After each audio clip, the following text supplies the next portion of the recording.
That's the only time I feel really alive. That's what David wanted. Blood, I was to find, was a necessity as well. A vampire in love with a slayer. It's rather poetic.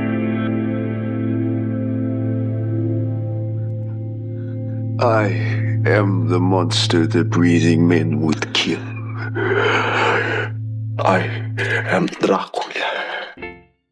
Good evening, my fellow vampire lovers. The sun is going down, and you know what that means. It's time for me to record another episode of my podcast, The Beautiful Dead. As always, I'm your host, Lena Nazari. You can find me on all the things under the Beautiful Dead podcast, or you can click the link in the description and join my Discord. I am always so excited when I see new people enter the Discord. Let's just say it makes me genuinely excited. So if you now go click on that and enter the Discord, just know you're going to make me very excited. So I love my people in the Discord. Shout out to the Fang Gang. I know you're all watching. And this is late. I know. Last week I said it was going to come out early, but so I ended up having to buy a new mic. You guys have known this if you've been watching for a while. I've been having mic problems. I've had to re-record several things, and this is one of them. And I finally just caved and got a new camera mic. So I had to get a new podcast mic, a new camera mic. It's been a little bit of a rough May, which is why I'm glad that it is about to be over. So yes, this is out a couple days late. So technically it's not May, but we're going to wrap up our May theme by talking about sequels. And this is the one I've been the most excited to talk about. So I had no problem having to re-record it because there's just so much to talk about. And hopefully I don't confuse what I said in the first one and repeat myself or forget to say things. Fingers crossed, this will go well. So we're just going to jump in. I've just lifted and showered, and then as soon as I'm done recording this, I will be heading out to my first solo bartending shift. So if you're watching in the premiere, I will tell you in the chat quickly how it went. If you're in the Discord, you're going to get to hear about it as soon as I clock out tonight. But yeah, I'm headed into my first solo bartending shift. Which is just one step closer to my plan of moving to New Orleans and bartending. So fingers crossed. I'm excited and nervous at the same time. But all right, let's jump in. We're already a couple minutes in and I've just been rambling. So let's go ahead and jump in. So first off, let's talk about why is this movie so hard to find? I knew somebody told me that it is available on YouTube to watch for free. If that's true, I will put the link in the description so you can watch it if you haven't. I do know that finding it streaming is impossible, and I had to spend a lot of money to find it on DVD and have it in my clutches, which I now do, and it was worth every penny. But I'm like, why is this so hard to find?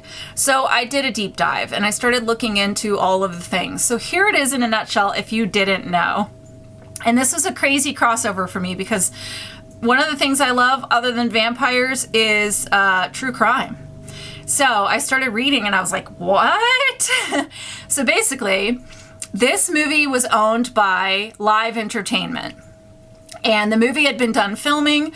Roddy McDowell, who plays Peter Vincent, and Tommy Lee Wallace, the director, had a lunch with the chairman of Live Entertainment at the time.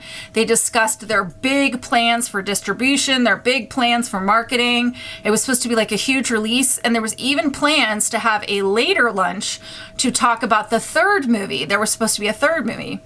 That night, the chairman goes home and is murdered along with his wife, by his sons, Lyle and Eric Menendez. Yeah, because the chairman of Live Entertainment at the time of this release was Jose Menendez.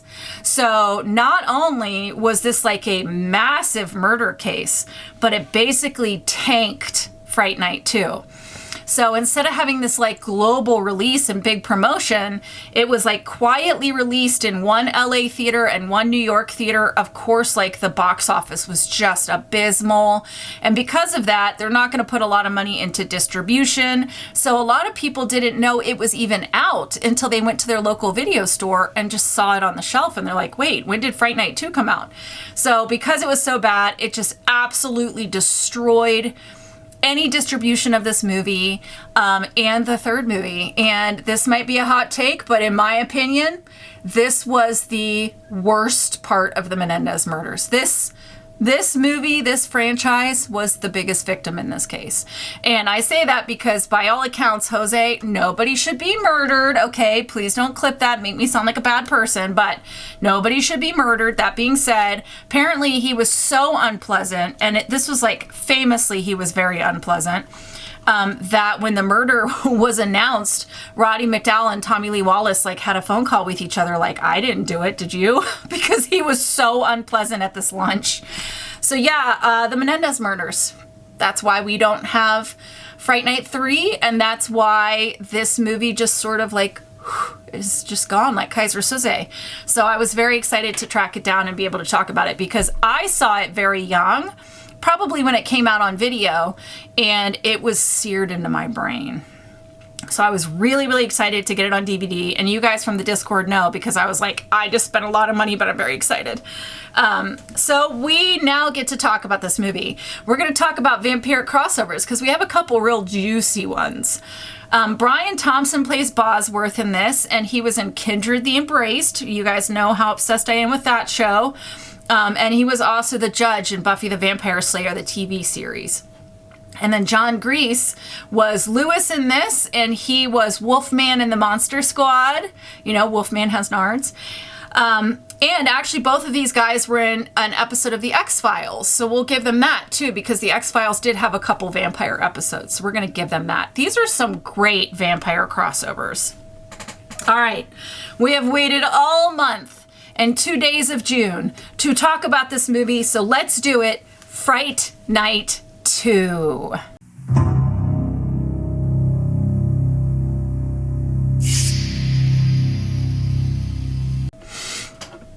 We open with a recap. We get scenes of the previous movie. Although the voiceover from Charlie tells us that he now sees these events differently because he's been in therapy and he's well adjusted. Which caused me to imagine he was a vampire. So he now believes that Jerry Dandridge was a serial killer and cult leader who kidnapped his friends Amy and Evil. This traumatized Charlie so much that he started to believe that Jerry was a vampire, but because vampires don't exist. Vampires don't exist. So, like I said, it's been 3 years. Charlie is in college, and he has been in therapy with Dr. Harrison, who is a psychiatrist and probably a professor at the college. Excuse me. I'm so excited talking that I'm like sucking in a bunch of air. I guess I should calm down.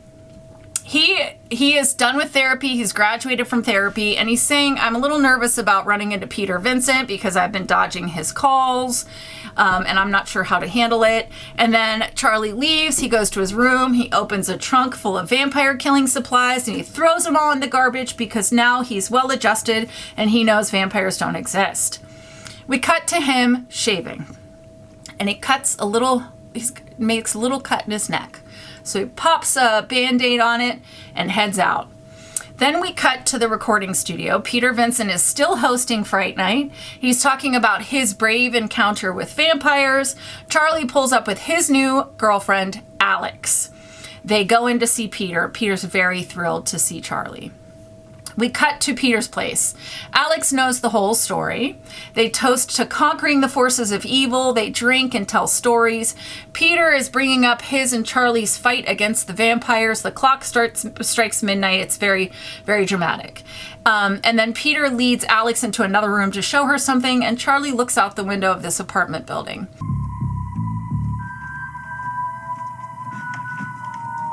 And he sees several large rectangular crates being loaded into the apartment building.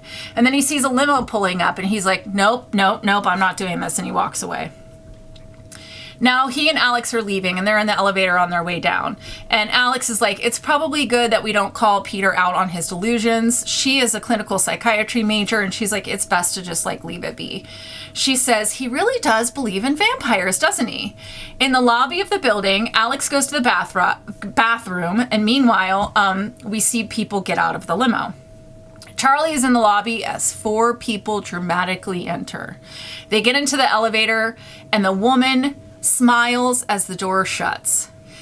This scene, totally iconic. This shot of the 4 of them in the elevator and the door shutting, so iconic. But let's go ahead and name these 4 people because it would just make it easier for me discussing the rest of the film. So we have Regine, the woman. She is clearly the leader of the group. Then there's Belle, Lewis, and Bosworth. Bosworth is the driver. And we'll talk more about each character, but just bear with me for now. Charlie's clearly intrigued, so he kind of watches the elevator indicator to see what floor they're going to go up to. When we get a little bit of a jump scare, Alex scares him and they leave. And then we get a POV from above of someone or something watching them leave the building. Charlie pulls up to Alex's place and that, he tries to start a little makeout session because we remember from the first movie that Charlie is a horn dog and he likes to pressure his girlfriends. She's like, listen, I have a 7 a.m. class and I need to get up early and study. And meanwhile, there's a POV above the car and then we hear sort of like bat noises. Charlie and Alex do start to make out a little bit and then they pull up and on top of the car is the woman from the building, Regine. She's on the roof listening. So Charlie is making out with Alex and then all of a sudden for a moment, Alex turns into Regine. And Good night. he sort of reacts to this and Alex is like, you know what, this is probably a good time to call it a night. She gets out of the car. He pulls away. No one is on the roof. Alex is walking to her dorm, and we get the POV of someone following her. She steps into the dorm, shuts the door just as we hear something slam against it. And then we hear breathing in the bushes outside, and then we see out of the dorm building comes another college co-ed, and we see Lewis is watching her or the building, one of the above. So the college co-ed is alone. And she's walking and she ends up in this like corridor and she drops down to tie her shoes. And then we see long nails scratching along lockers.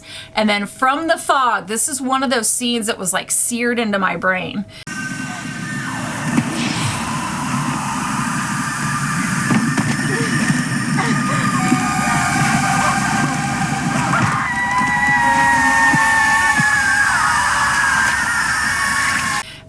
Fog comes Belle on roller skates.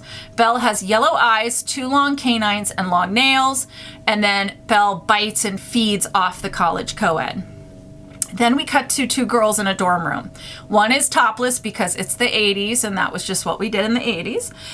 She pulls down the shade, and we see outside the window what looks like a werewolf. It climbs the outside wall of the building, reaches Alex's window, and then she closes it on the werewolf's hands. We see all the nails chop off and the werewolf falls to the ground.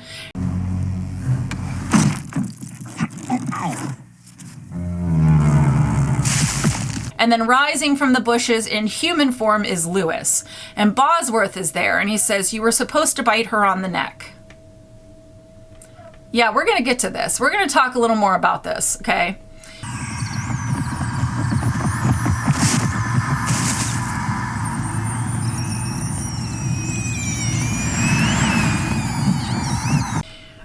Then we cut to Charlie, who's sleeping in bed, and someone is knocking at his door. So he opens it to see Regine, and he shuts the door really fast. And he's like, okay, there are no vampires. She's insanely hot. I'm freaking out for no reason. So he opens the door and sees that she's walking away. And she turns around and she goes, you're not Charlie Cassidy. I have the wrong room. And then he's about to shut the door. And she goes, do you have a light? And he's like, sure. He runs in and starts to clean up the place. And then she's hovering in the doorway. Come in. Thanks. And he says, come in, and invites her in. And we know these vampires need invited in because of the first movie. She lights up a cigarette. They talk about coffee. And then she's like, you remind me of someone. He had good lips just like you, and he knew how to use them. Do you know how to use them?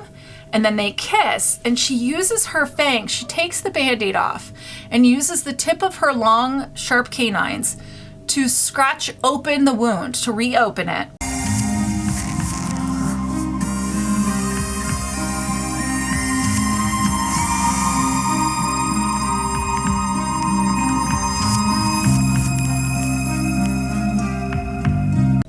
She has yellow irises, and then he screams and wakes up, implying that it was a nightmare. There's a knock at the door. So he grabs his crucifix and he opens it, and it's Alex. And he's like, oh, and he throws the crucifix. She's like, you weren't acting like yourself. You worried me. And he's like, I'm sorry. I just had a nightmare. And she realizes that he had thrown a crucifix and was like, you thought I was a vampire, didn't you? Cut to the limo.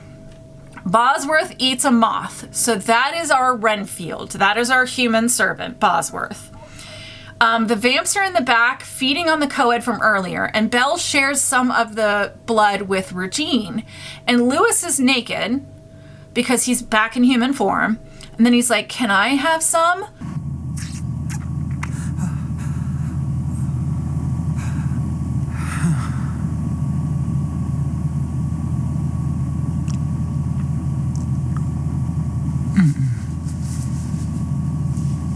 Can I have a bite? Pause. I am so confused about what Lewis is supposed to be, okay? I was certain he was a werewolf. That was how I remembered it. But no, he's asking to drink blood.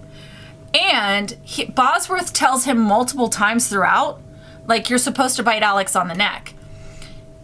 So either it is a werewolf who's also a blood drinker, so maybe in this world werewolves are also blood drinkers, or he is trying to be both. He's a werewolf that wants to be a vampire, or he's a different species of vampire that can shift into a wolf instead of a bat. So I want you to tell me, before we get to the end, what you think Lewis is. Because there's a few more things throughout this movie where I was like, what is he? So we'll talk about it, okay? Back to the movie. All right, Charlie dozes off, and Alex notices that the cut on his neck is like really bleeding. So this tells us that it was not a dream. So either Belle can enter your dreams, or that really happened, and then she just like mesmerized him, which is what I think happened. The next morning, he wakes up to a note from Alex, and he opens the curtains, and he's like blinded by the sun. So we know a little bit of a turning is beginning. Cut to him talking to Dr. Harrison about the dream. He's got sunglasses on inside like a douchebag. The doctor gives him pills to not dream, but Charlie's like, I don't want to take them. So the doctor is like, fine, get outside, get some exercise, go bowling. So then we cut to him bowling. Alex finds him. He's still wearing sunglasses, and he mentions how exhausted he is. And she's like, well, that's a bummer, because I have tickets to the symphony tonight, but you don't seem like you're in any shape to go. And he's like, don't you worry, I'll nap, and then I'll come and get you. He ends up sleeping 6 hours, and he's awakened by another student named Richie. So he rushes to get ready. He runs out. He's like getting in the car, and he's going to leave for the symphony when he sees the limo. And then Regine is outside under an umbrella, which Bosworth is holding. So that tells us that they can be out in the daylight, just not under direct rays. That also tells us that they don't necessarily like die during the day. They can be up and about in the sunlight like Dracula. He sees Richie talking to Regine, and then Regine and Richie getting into the back of the limo, so he follows. Meanwhile, Alex is waiting for the symphony. Charlie follows the limo to the apartment building, which, by the way, is like a really nice apartment building. And he sees Regine lead Richie up the front stairs to the apartment building. And he's watching from across the street. And he sees through the window that Richie is being blindfolded by Regine and Belle. Meanwhile, at the symphony, Lewis comes up to Alex and says, hey, do you have an extra ticket that I can buy off of you? And Alex is like, well, you're in luck. And he follows her into the symphony. Excuse me. Would you happen to have an extra ticket? I'd be more than happy to buy it from you. I guess you're in luck. I guess you're right. Charlie has climbed a very nice fire escape. This is not like the kind of fire escape you see in the Bronx. This is like a really nice fire escape, but he climbs up so that he can see into this like top floor window, and he sees Regine and Belle feeding off Richie, and then Belle looks up like she's looking right at Charlie, like she knows he's there. So then we see him knocking on Peter's door, and he's like, it's happening again. So in the apartment, Peter says, if what you say is true, then we need to wait until the morning. And Charlie's like, forget it. I'll just go without you, and I'm going to take all these stakes. So cut to Charlie and Peter getting off the elevator. You got a crucifix? What holy water? Garlic? Yes, oh, Charlie. And Charlie's like, do you have a holy water? Do you have garlic? And Peter's like, yes, Charlie, I know how to do this. They knock on the door and enter what appears to be a party.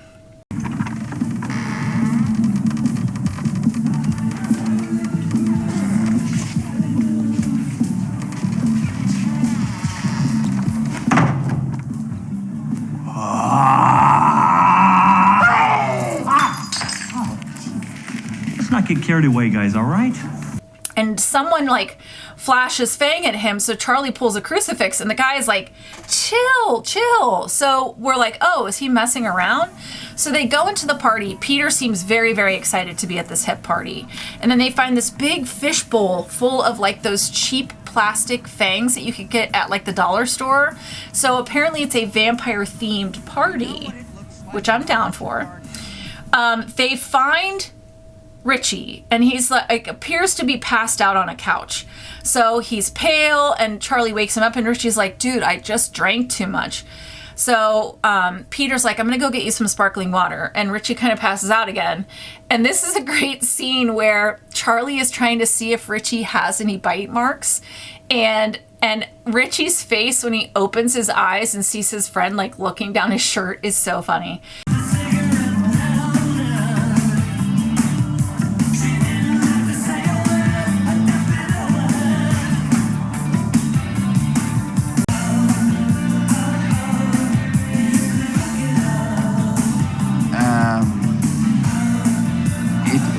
It's the wrong thing to do, Brewster. Peter gets a glass of sparkling water for Richie from Bosworth, and then we get the second scene that was seared into my brain. Like, I could be 90 with dementia and I would still remember this scene. And this is the scene of Regine coming out in a red dress. Charlie is mesmerized. They dance.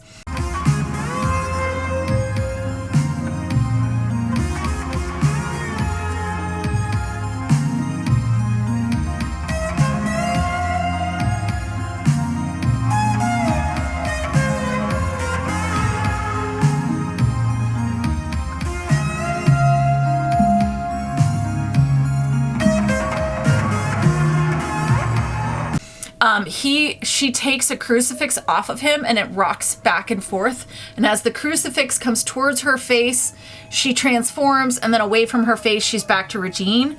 She throws the crucifix and breaks a mirror. And then we see her with yellow eyes and long, sharp fangs. And then she bows, everyone applauds. She takes out what she appears to take out contacts and fangs and hand them over to Belle.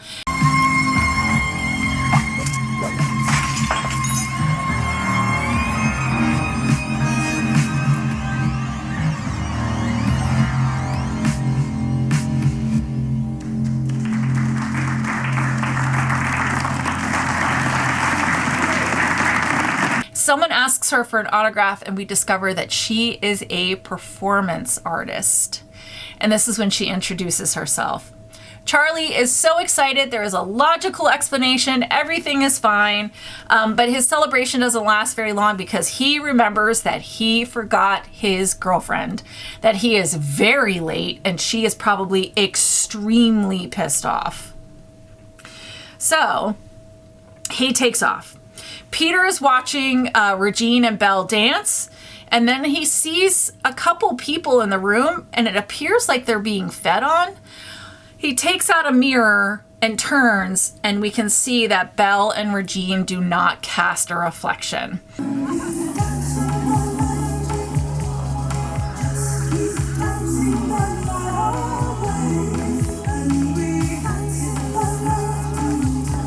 He runs, but Regine is everywhere he goes. So that tells us either the vampires are extremely fast or they can disappear and reappear in other places. So he pulls out a cross, and Regine says, "You'll have to get closer than that." You'll have to get closer than that. When you've been around for centuries, you build a resistance to these trappings. Then she reveals that Jerry Dandridge was 1,000 years old, and he was her brother. Jerry Dandridge was 1,000 years old when you spilled his blood. He was my brother, Mr. Vincent. Now, I think she means they were made by the same maker. I don't think they were brother and sister, but either way, it doesn't really matter. She is there for revenge. And she says, "You will not pay as dearly as Charlie will." She falls down over the railings, down this deep drop, and then flies back up in bat form. It's a great shot.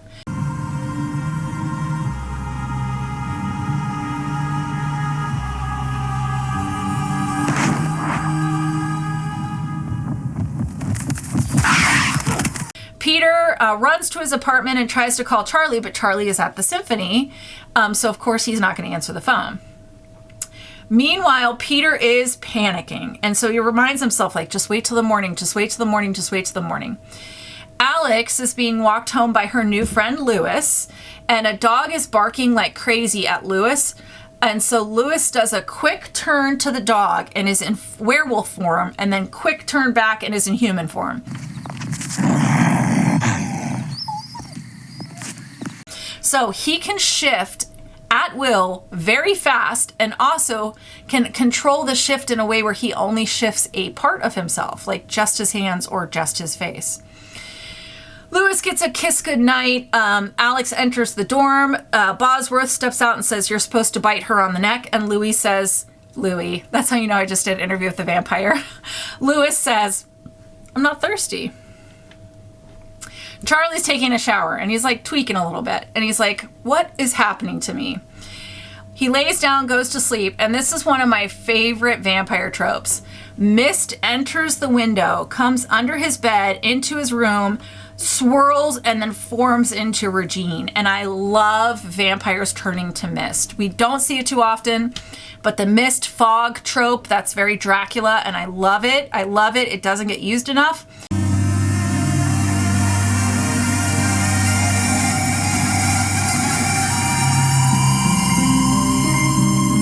Regine sees a note that he fell asleep writing, like basically asking Alex to forgive him. Regine pulls down the Band-Aid, drinks again, and then Peter is trying to call in the background. The phone is ringing and ringing and ringing, and we see that Peter is like in this little alcove in his apartment. There's crucifixes, there's garlic, and he's like tweaking out, and he's just trying to make it through the night. The next morning, Charlie gives roses to Alex, asking for forgiveness. He says, "It's been a very weird couple of days." And she's like, "You know what? It's been a weird couple of days for me too. Maybe it's the full moon." So they made a point to mention the full moon, which makes me think werewolf. Okay. Peter wakes up, he realizes it's daytime, and he's like, "Oh, thank God," so he rushes out. And we see him arrive at the studio. Peter rushes into the studio. He wants to go on camera and tell the world that vampires are back, that we're all in trouble, but he finds out that he is fired, and the new host of Fright Night is Regine. Charlie is telling Alex, like, everything that he's been thinking the last few days, how relieved he is that there was a rational explanation for everything. And they fight about whether vampire movies and novels are culturally important. And he has like a tweak out that you and I would definitely approve of. Wait a minute. What do you mean low-grade melodramas? Well, I mean, Bloodsuckers from Beyond isn't Did exactly... you see Bloodsuckers from Beyond? where he's like, you know, I hate it when people trash these things and they don't know anything about them. Like, have you read Dracula? Dracula is an amazing book and you're trashing it. You've never even watched it. There happens to be some great literature from the field. Did you ever read Dracula? Oh, No. it's a great book, Alex. A great book. So then he realizes, like, oh, he just yelled at his girlfriend. And he's like, I'm sorry. And she's actually pretty excited that he's passionate about something. She's like, I have never seen this side of you.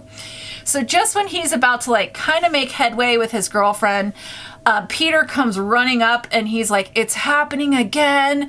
Charlie says, no, it was performance art. And Peter says, no, it was real. They had no reflection. Think about everything that we've been through. Charlie says, There are no vampires. there are no vampires. And Peter's like, I warned you. I warned you. And he runs off. And then we cut to him packing a suitcase, packing his car, and taking off. He is out of LA. He's done. On campus, Charlie is starting to notice necks. He's wearing sunglasses. Then he takes a big bite of pizza. Oh, yeah. And my special secret ingredient, a whole bulb of garlic on each pizza. Has garlic in it. He spits it out. So now we know he's definitely turning.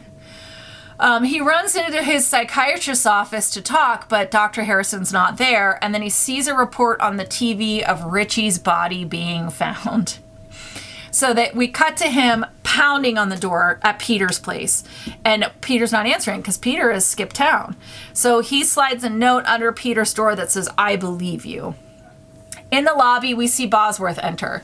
Charlie follows him down into the basement, and so we see that this is where the coffins are hidden.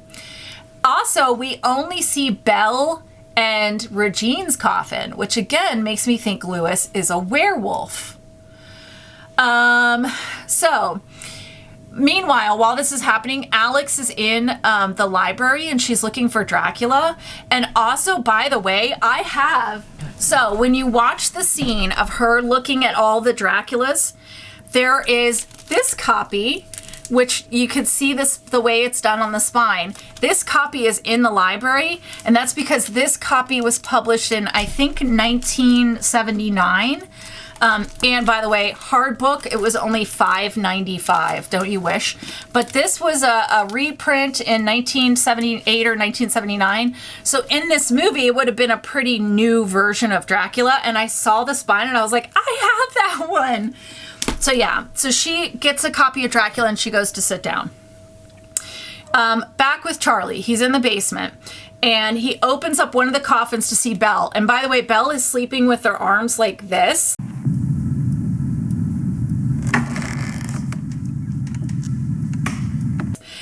And please tell me that some of you that were obsessed with vampires like me in, middle school used to sleep like this, because I definitely did. So Belle is sleeping like this. Very classic. I love it. So Charlie sees a wooden chair and he breaks off one of the legs and he's ready to go stake the vamp, but the sound lures Bosworth over. So Charlie hides. And then we see that Bosworth is actually not looking for Charlie. He's looking for bugs. And he finds a beetle and pops it in his mouth. Charlie heads back, but instead of going to Belle first, he wanders back and he's in this room. It's like there's a big opening in the side of the wall, and he walks in and we see it's like a big empty space, but it's basically the bottom of the elevator shaft. And I'm sure there's like maintenance stuff there. And this is where he sees a very ornate coffin. He opens it up and this is Regine's coffin. So he raises his arm, he's ready to stake her, and her eyes open. And they glow red, and then Charlie's eyes glow red, and then she closes her eyes, and then he drops the coffin lid, drops the stake, and then we cut to him like stumbling out of the building, putting his sunglasses on. He walks out into the street and almost gets hit by a car, and this is what snaps him out of it. So then he's kind of looking around like, what just happened? He doesn't remember anything. So we know she can mesmerize. All right. In the Alex, in the Alex. In the library, Alex is speed reading Dracula, which I always hated the kids that could speed read. But she's speed reading Dracula. We see a wolf hand reach out to touch her, and she whips around and she sees that Lewis is there. He's in human form. And she's like, listen, I need to study and my boyfriend is coming. And he goes, okay, I will come back at 9 o'clock. And if your boyfriend is not here, then you need to let me take you out for coffee. And she's like, that's fine, but he's going to show up. He leaves the library to see Bosworth and Belle, and as they walk away, they see Charlie approaching, and Lewis is like, I gotta take him out so I could take her out, and Bosworth says, he's not yours. So that tells us that Regine has already laid claim to Charlie, and she's already started the turn. So Bosworth says, you need to entertain yourself a different way. Bowling, perhaps? So then we cut to Belle and Lewis taking out 2 employees who were closing up a bowling alley. They shut the front gate, and then they have like a little bowling party, and there's like a bowling montage, and I fucking love the 80s, and I miss this stuff so much.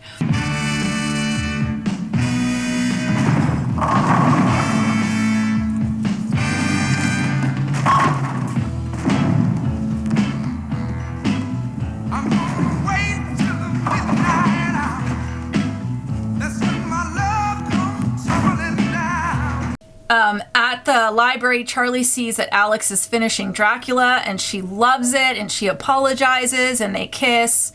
And then we see Peter entering a bar. So we don't know how far he made it, but we know he's taking a little break.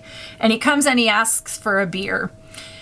Back with Charlie and Alex, he is like having memory loss. So we know that part of this mesmerization is wiping some of his memories. At the bowling alley, Belle is feeding on the girl, and then we get a much closer look at the fangs too. So Belle has 2 sharp canines on each side, but one of the canines is longer than the other on each side. So it gives Belle a very animalistic appearance, which I really dig. And then we see that the male employee is like draped over the bar, so his head is hanging on the other side. And Lewis runs over and he's like pushing on his stomach to pump out blood, and he's got like a beer stein underneath it, and he's filling it with blood. And he pulls this beer stein out, and at the same time we see Bosworth is waiting at the ball return for a bowling ball, but instead a head comes out. And he is not happy about this prank. So he attacks Lewis, and he and Lewis are like fighting. And Belle is like, ugh, boys. And they go and turn on the television, and we see it is Fright Night. Meanwhile, Peter is watching at the bar, and he gets served the weakest beer I've ever seen. Like, this beer is almost clear. It's almost water. But I'm guessing it's a prop beer because he never drinks it or anything. Meanwhile, at the library, Charlie has brought a tiny TV to their date, and the plan was to watch the symphony.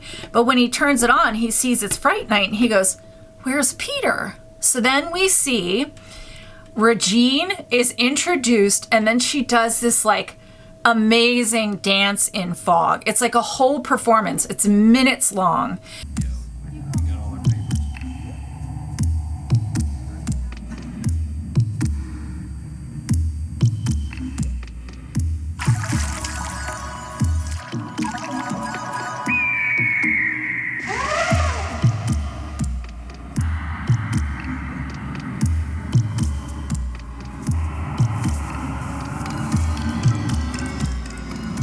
And it's incredible, and God, does it make me miss the 80s. But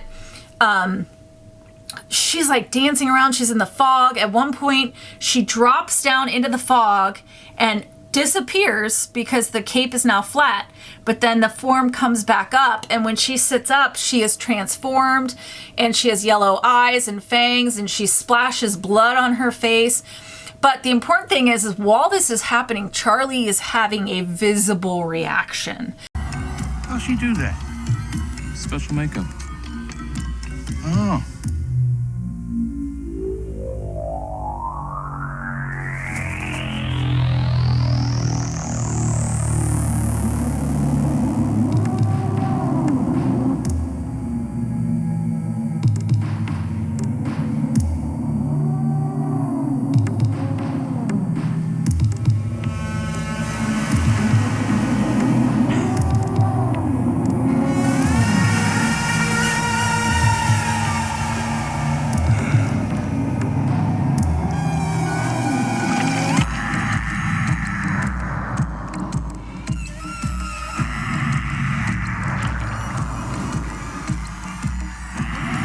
And he's like, I don't feel so good. And he turns off the TV.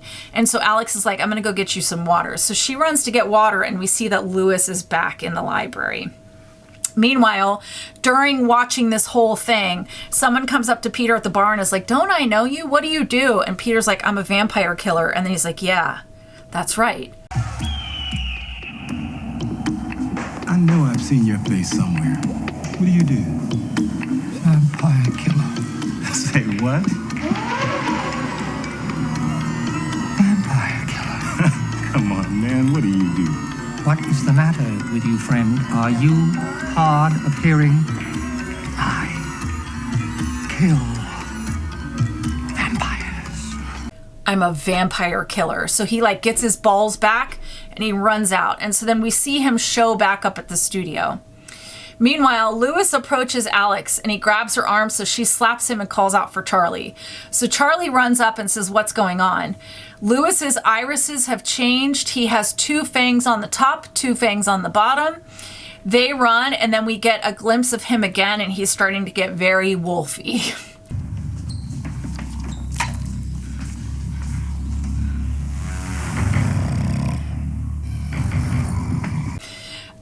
Then we get a shot of him in full Wolfman, and the makeup is so impressive. He gets the upper hand. He's on top of Charlie. Alex grabs the roses and stuffs them in his mouth.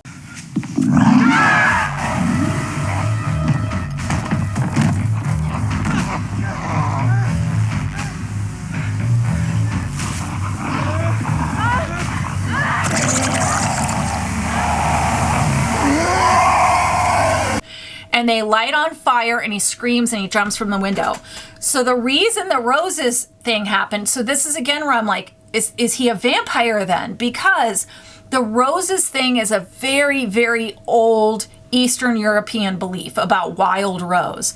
And in the book, Dracula, Van Helsing even tells them like to put wild rose in the coffins or in the boxes of earth so that the vampires can't lay, because it deters vampires. That is a vampire belief. So shoving the roses into Lewis's mouth, they caught on fire and he jumps out a window. That's not a werewolf thing. The werewolf thing is like wolfbane. So I'm like, okay, so then is he a vampire? But I would love to know what you guys think. I'm so confused by this, but I'll tell you then what I think. All right, so he jumps out the window. In the tussle, the TV fell, okay? And we hear Regine say, the forces of darkness are everywhere. And then it cuts to the studio and we see Peter is there and he runs onto the set with a stake and he tries to kill Regine. But of course, like people pull him off of her and he gets carried out. Wait a minute. Hey, watch. No, don't you stop. Don't stop. Watch his arm. All right, so they carry Peter out of the studio, and then meanwhile, we see cops show up at the library because of course, somebody called the cops. There's like sounds of a struggle and a fight and someone jumping out a window. At the police station, Peter is ranting about vampires. So all the cops think he's crazy, and so they call the state hospital. Charlie is in a jail cell, but he gets released to Regine, who paid his bail, and he just like walks out mindlessly. Meanwhile, Dr. Harrison has come to bail out Alex. They find out Charlie's already gone, and she's like, okay, we have to find Peter Vincent. And the cop goes, late again, miss. So then we cut to the hospital where Peter is now the resident of a psych ward, but he has a fan there with him. So put a pin in that. Dr. Harrison and Alex are driving to the hospital when they reach railroad tracks. And they have to stop to wait for a train. But after a while, she's like, I don't think there's a train coming. And then Dr. Harrison reveals his fangs, so we know that he's been turned. She jumps out, she runs, but the doctor's right in front of her, so we know they're very, very fast. Or they can like apparate like Harry Potter. She cracks him in the head with a rock and then pulls up wood from the track and uses it to stake him, but she doesn't push it in far enough. So he's like, Alex, you didn't push it in hard enough, and this is very uncomfortable. So could you do me a favor and just push it all the way in? And then he's like, it's okay. I can see you're traumatized. I will do it myself. And he falls forward to push the stake all the way through and dies. I'll take care of it myself.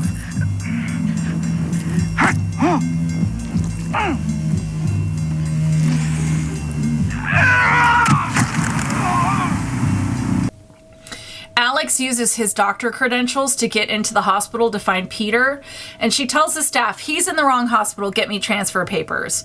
But in the midst of all of this, they figure out that she's not really a doctor. So the patient that is the fan of Peter Vincent pulls the fire alarm, brings him his Peter Vincent clothing, and says, you know, you have to go fight vampires. Charlie is in Regine's penthouse, and he's getting bathed. And this is when we find out the plan.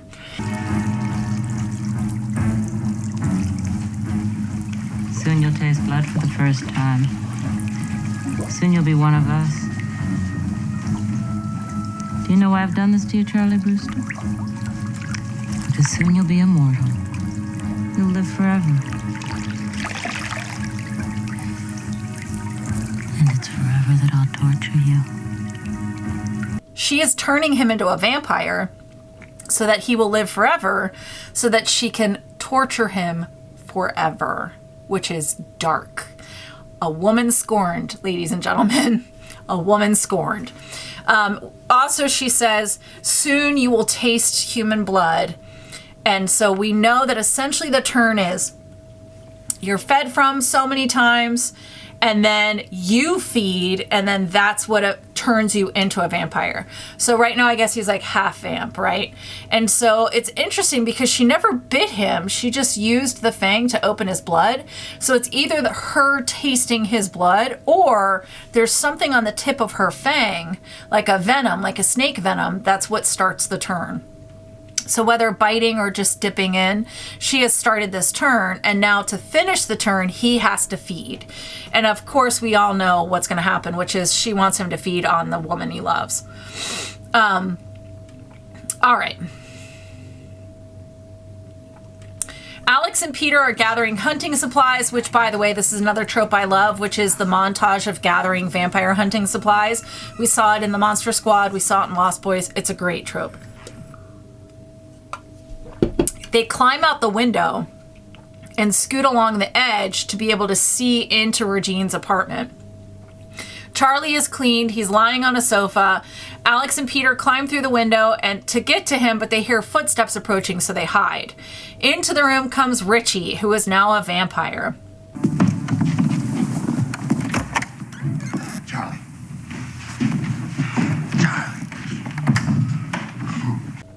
He's excited Charlie is joining the gang. He says, Regine is very pissed at you, but I think eventually she'll get over it.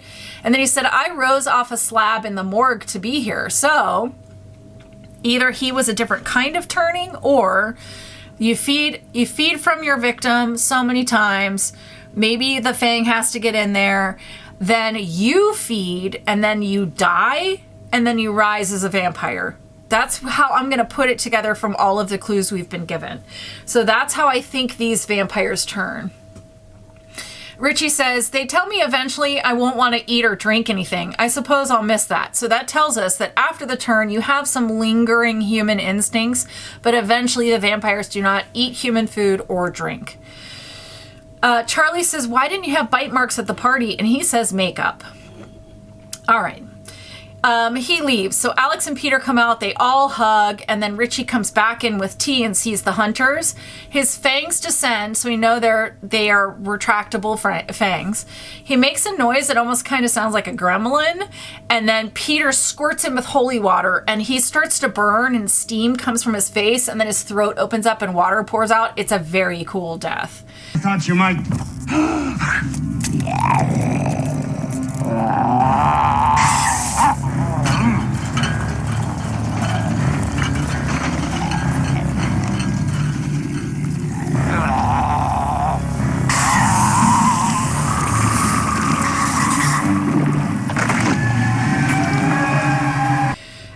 They're trying to climb out the window, but Charlie's irises turn yellow and black. he grabs Peter. So Alex takes an altar cloth and wraps it around him, which seems to mute the vampiric nature. So the holy relics apparently can like stop the turn or slow down the turn. I'm guessing until you're a fully turned vampire, but right now he's only half turned. Peter climbs out the window, but then a wolf hand from above shuts it. And so then we see Lewis in full werewolf form, and Peter like falls and he grabs a hold of the ledge. So he's hanging from the ledge. And so Lewis climbs down enough that he's in front of the closed window, and he's like trying to get Peter to let go.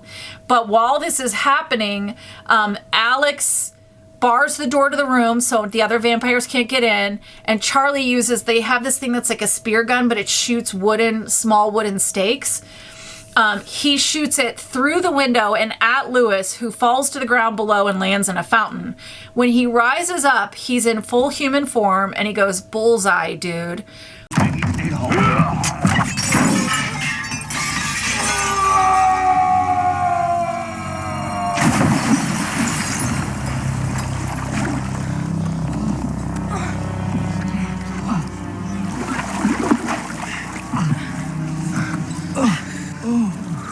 Bullseye, dude. So again, he died from a stake to the heart, but he doesn't die as violently as all the vampires do. So this is another thing where I'm like, werewolf or vampire? Now that Lewis is dead, I'm going to tell you my theory. I think he was a werewolf. I love the idea of werewolves and vampires like creating a pack together. I love that. I think he was a werewolf, and in this world, werewolves are also blood drinkers. I think the roses thing just got thrown in, and nobody really expected anyone to ever question why roses would burn a werewolf. That's what I think is happening, but I would love to know your theory. Excuse me. They pull Peter up and in. They're back in the apartment. And then they are running. They're trying to find their way out. And then Belle comes in. Charlie shoots, but Belle disappears. So that tells us they're not fast. They can actually disappear and reappear wherever they want to. Bosworth comes in. They shoot at him, but he catches the wooden spear. Belle shows up behind Alex and grabs her, and then Regine enters, and I wish I could do a vampire film and have an entrance like this. She comes in, she's got like this flowing gown on, and she raises her arms and all of the candles light. So we know that she has pyrokinetic powers as well.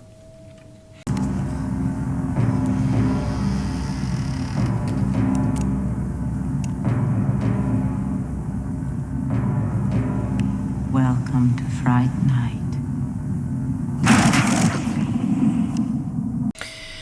Charlie is fighting the thrall, and Regine says, "Thirsty, Charlie? Come and kiss me."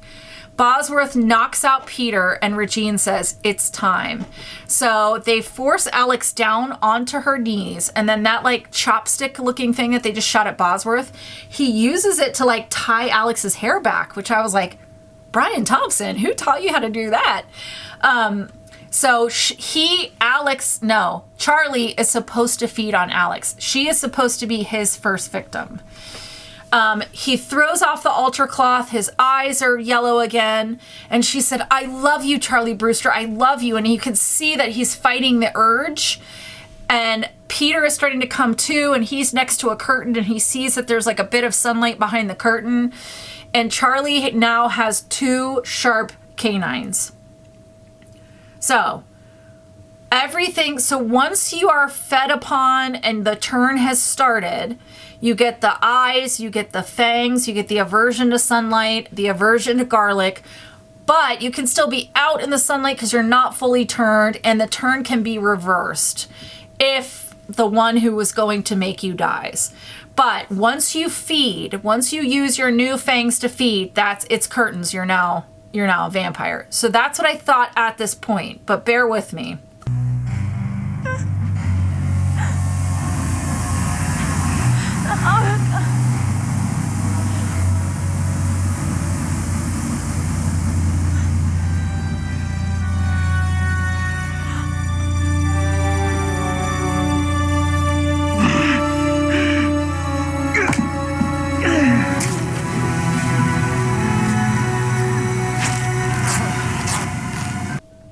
So Charlie is trying to fight it off. And then finally he closes his eyes. He opens them back up. They're normal. His teeth are normal. He grabs Belle's hands and shoves their claws into Bosworth and slices Bosworth's abdomen. Bosworth falls backwards and he dies with a bunch of bugs and maggots falling out. It's so cool. And then this huge wind fills the hall. The candles are all blown out. The vampires have disappeared. So our three heroes are kind of like bundled up together, waiting for the next thing. And Belle shows up on their skates coming right for them. So Charlie catches them with an altar cloth and wraps it around them.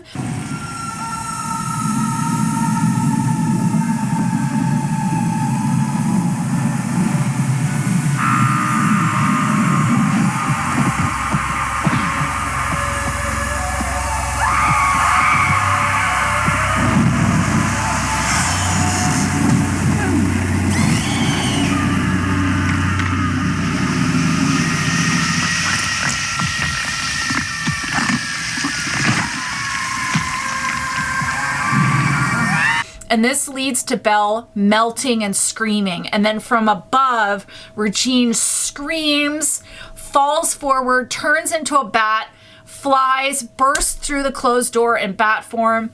So they chase after the Regine into this like dark hallway, and they see down the hallway that the elevator door is shut and it's heading down.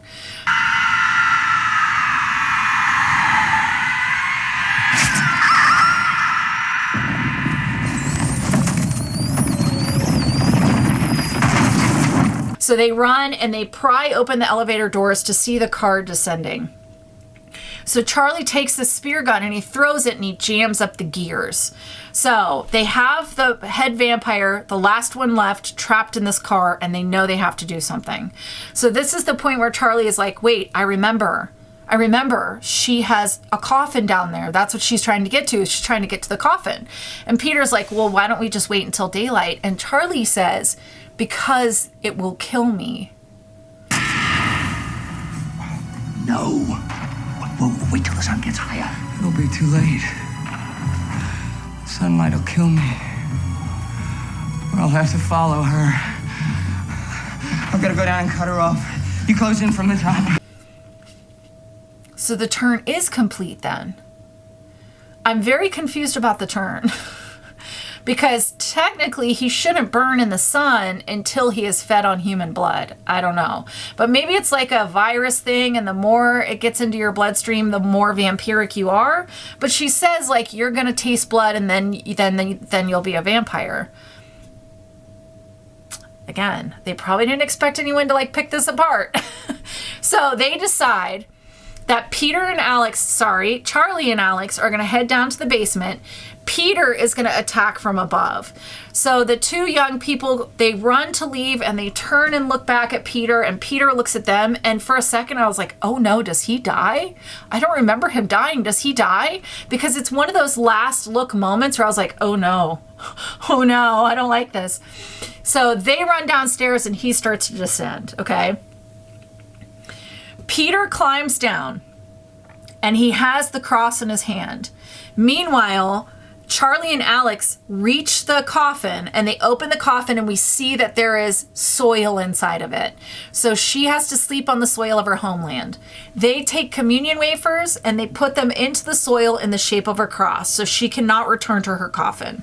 Meanwhile, Peter is on top of the car and he has the cross in his hand. And he goes to lift the hatch, but it's too heavy. So he sets the cross down and I'm like, Peter, come on, buddy. This is rookie hour. You don't put it in your mouth at the very least. So he sets it down, he lifts the hatch, and she jumps out at him and he slams the hatch. And we only get like a brief second of seeing what she looks like now, but we know she's transformed because we've seen her clawing at the bottom of the elevator and we can see that her hands are hairy and she has claws. So we know that she's transformed. So she starts punching through the top. And finally, she breaks through the top.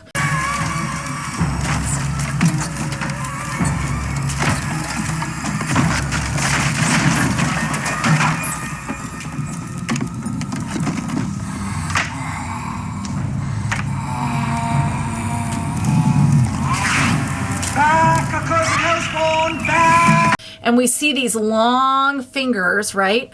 And she emerges. And the way I'm going to describe her for the people who are not watching but are listening, or if for some reason I'm not able to share clips, is, do you remember in Bram Stoker's Dracula, after Dracula has fed Mina and they had the embrace moment and he turns into like the man bat? Think of that, but a girl version, like a sexy girl version. So that's what she looks like. It's incredible makeup. So she climbs up and out. Peter uses the cross to send her backwards. She falls down and through the elevator into the basement.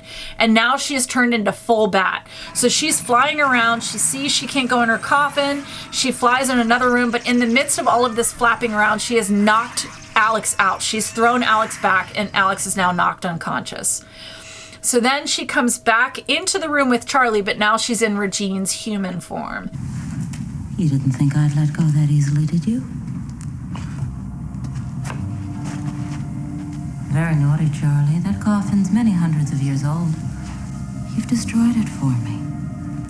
She chastises Charlie and she's like, Charlie, that coffin was centuries old. But then she's like, it doesn't matter because there's lots of places where I can go.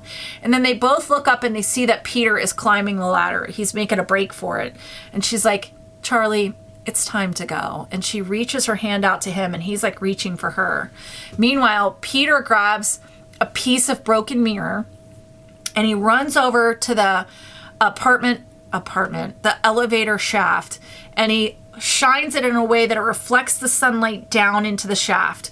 Charlie grabs her hand and holds her so she can't flee. And then Peter adjusts the beam so it is directly on her face.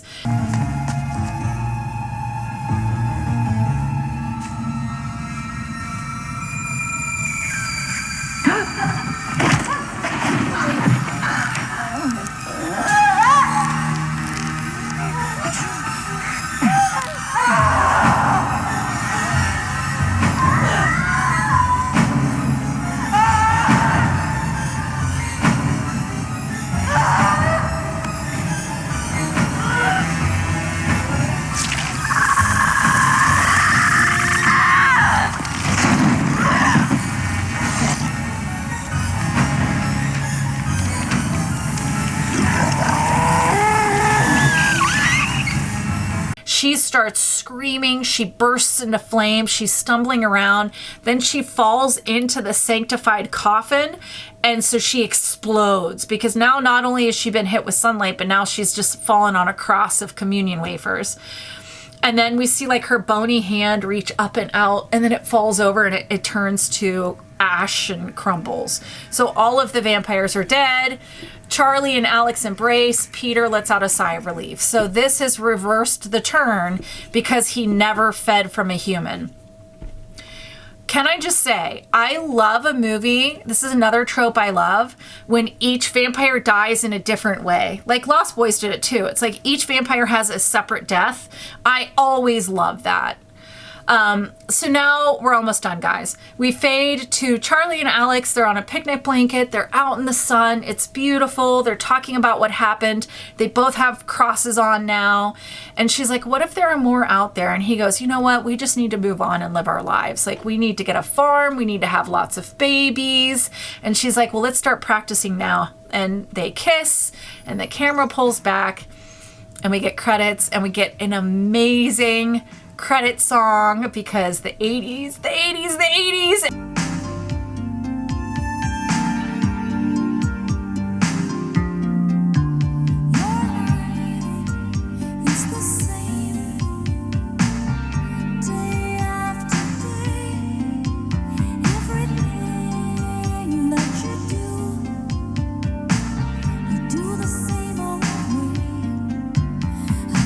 And that is the end of Fright Night 2.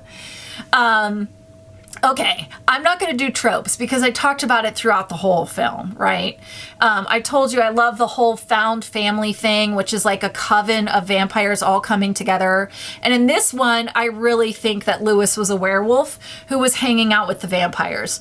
So I love the idea that like a couple of vampires and a Renfield and a werewolf are hanging out, and this is like their found family. I love that. I also love I already talked. I don't need to repeat all this stuff. I already talked about it all. All right, let's do the ratings. How sexy or alluring are the vampires of Fright Night 2? So it appears to me that all of our monsters don't really have any allure because the humans, I mean, especially like we saw with Belle and the girl and Belle and Lewis and Bosworth and the bowling employees, for the most part, people are like very horrified by these monsters. However, it appears that Regine can turn it on should she need to, right? So she can turn it on, but it also could be mesmerization, but it also could be the fact that Regine is gorgeous, okay? Could be any of the above. We're gonna give them a point because they are either they have some kind of allure or they're just beautiful. They're young forever, that's another one. They came from the same bloodline as Jerry Dandridge. That's 2, okay? That's 2 right there. So I'm gonna give them, I feel like we don't see them have sex. And as far as I know, they don't, okay? Even in the first one with Jerry, we see him seducing, but we never see him actually having sex. So as far as we know, they just use seduction to get their victims and then kill them. So we're gonna go with the 4 out of 10 onks for sexiness and allure. How scary or evil are the vampires of Fright Night 2? So they have a human servant to protect them who can catch spears midair and is full of bugs. That's pretty cool. They can turn into bats. They have a werewolf traveling with them. They can use their claws to rip you open. They prank each other with human heads. They kill 2 people just so they can have a bowling alley. They can mesmerize. They can wipe your memories. Regine wants to turn Charlie so that she can torture him forever. Remember that, okay? And her whole group, they're down with the revenge plot. So I think these are very scary vampires, which is why I was okay with the lower sexiness score, because these are scary vampires, okay? I'm gonna give them 8 out of 10 stakes to the heart for scariness and evil. Now, if you asked me, would I allow these vampires to turn me? 100%. 100% I would. I would allow these vampires to turn me. These are great vampires. They have great vampire powers. They clearly look out for each other. I would 100% be turned by one of these vampires. Just saying. All right, my thoughts. Last week, I said that Return to Salem's Lot had the right kind of cheese. This had no cheese, okay? This was perfection. These kinds of movies, like the vampire powers, the heroes joining forces to fight them, the dying in different ways, the music, the fashion, the practical makeup, the shooting on sets, the fog, the full moon. This is the kind of shit I was raised on, okay? I am the person I am today because of these types of movies. The tropes, the rules, perfection, okay? Honestly, I don't care if Lewis was a vampire or a werewolf. I really don't. I absolutely loved this group. These 4 might be my favorite vampire grouping, okay? And I'm including Near Dark, Lost Boys, like all of them. I think these 4 might be my favorite vampire coven of all time. And I'm including Bosworth in it because he is a sick human servant. Like, holy cow. Brian Thompson as your human servant? Hell yeah. Hell yeah. I will never regret the money I spent to have this DVD in my clutches. I will watch this movie 100 more times. And I think anybody who was a part of this movie should be proud that they were a part of this movie. Maybe it was a good thing that Fright Night 3 wasn't made, because what if it had been bad? What if it ruined the franchise, right? So we know about the reboot. We know that Fright Night and Fright Night 2 came out not that long ago, and one day I will talk about the 2 of them, but for now, like Fright Night and Fright Night 2 from the 80s, they're just like, they're so perfect. And this franchise is so perfect, and I'm glad that we just have it like this forever, like in a little case. So I someday really want to get like a Fright Night 2 picture or poster, and I'm hoping that there's an event someday that has a bunch of the cast there that I can meet and get autographs. I just love this movie, and I'm so excited that we all came together to talk about it. I mean, the whole reason I did the sequels month was to talk about Fright Night 2. Speaking of which, let's rank our 5 sequels from May. Did you guys get your guesses in on my ranking? I know we've been talking about it the whole month, so you guys won't probably be surprised by my rankings, but let's start at the very bottom. Lost Boys the Tribe. Good Lord. Just trash. Absolute garbage.